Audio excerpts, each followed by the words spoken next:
क्योंकि कुल देवता भी तो साथ नहीं है, इष्ट देवता भी तो साथ नहीं है, कुल देवी साथ में कहां है?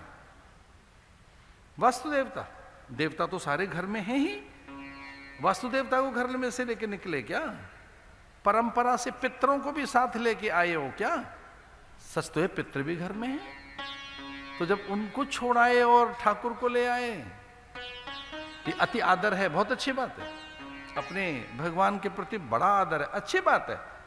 लेकिन उससे को वहीं रहे और आप तीर्थों में निकलें और बहुत ही ज्यादा उसकी चिंता है तो कह देना दोपहर का भोजन करे जगन्नाथ में, रात्रि में विश्राम करे द्वारिका और भोर में मिले बद्रीनाथ में।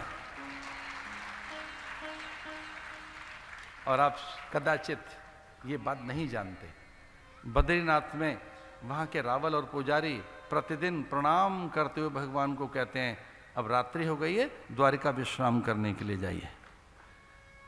एक बार वो जाते हैं अटका छूने के लिए जगन्नाथ धाम में, वो भ्रमण करने जाते हैं तीर्थों में, बद्रिकाश्रम में ऐसा कहा जाता है उनको, ठाकुर को। एक लोकाचार नया चला तो हमें लगा कि एक हल्का सा निवेदन कर लें, क्योंकि भक्ति में बहुत आपके आग्रह को तो चुनौती नहीं दी जा सकती ना, आपकी भावनाओं को। जाके रही भावना जैसी प्रभु मूरत देखी तिन तैसी। तो बहुत ये भी नहीं कहा जा सकता कि ऐसा करें ऐसा न करें। भक्ति स्वतंत्र सकल रस खानी, बिनु सत्संग न पावई प्राणी। भक्ति तो सर्वतंत्र स्वतंत्र है, प्रणाम कर लो, पूजा कर लो, फूल चढ़ा दो, व्यंजन पकवान से भरे थाल में तुलसी दल रख दो, भक्ति हो गई।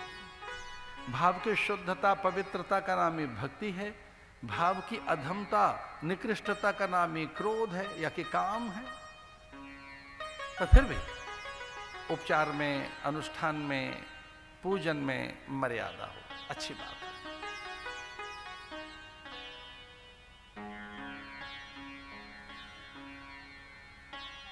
द्वारिका में पहुंच गए भगवान, और कोई घर कोई महल बिना लक्ष्मी के हरा भरा कैसे हो सकता है?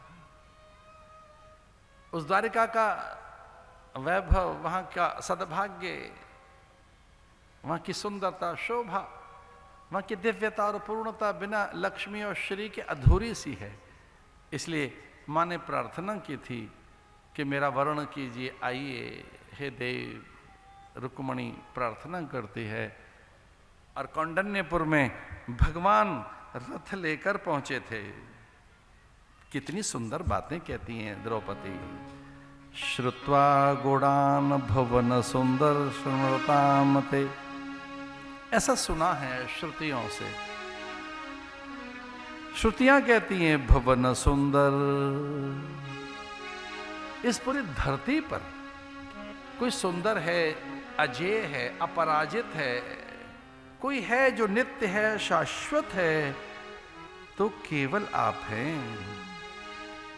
कात्वा मुकुंद महति कुलशील रूप विद्या वयो धाम विरात्म तुल्यम धीरा पतिम कुलवतीम न वृणीत कन्या काले नरसिंह नरलोक मनोभिरामम।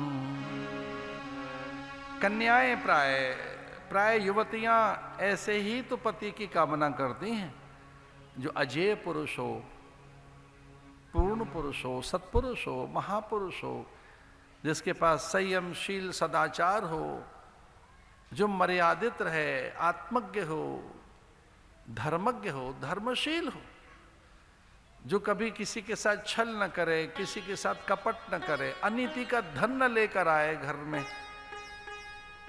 कुलशील संपन्ना कन्याएं, युवतियां ऐसे ही तो पति का ध्यान करती हैं। वो प्राय पूजन करती हैं देवियों का कि हे देवी हमें ऐसा ही पति देना।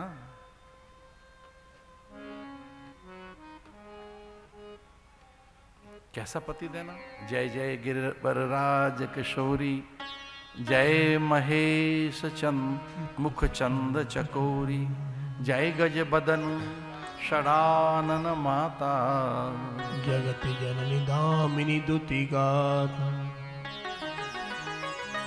मन चाहे राचो मिलहि सो बर सहज सुंदर सांवरो करुणा निधान सुजान शील स्नेह जान तरावरो एहि भांति गौर आशीष सुनसिय ही हर्षित अली तुलसी भवानी पूज पुनि पुनि मुदित मन मंदिर चली जान गौर अनुकूल सिय ही हर्ष न जात कहे मंजुल मंगल मूल बाम अंग फरकन लगे। पराम्बा जगदम्बा भवानी जया शिवानी गौरांगी पार्वती का पूजन करते हुए यही तो कहती हैं वो। और अब क्या हो गया? जाने गौर अनुकूल, जाने गौर अनुकूल के देवी अनुकूल हो गई है। विनय प्रेमश भई भवानी खसी माल मूरत मुस्कानी। जैसे प्रणाम करने लगी सीता तो भवानी के गले में जो हार था वो गिर पड़ा और सीता के गले में आ गया वो हार। जान गौर अनुकूल सिय ही हर्ष न जात कही मंजुल मंगल मूल वाम अंग फरकन लगे।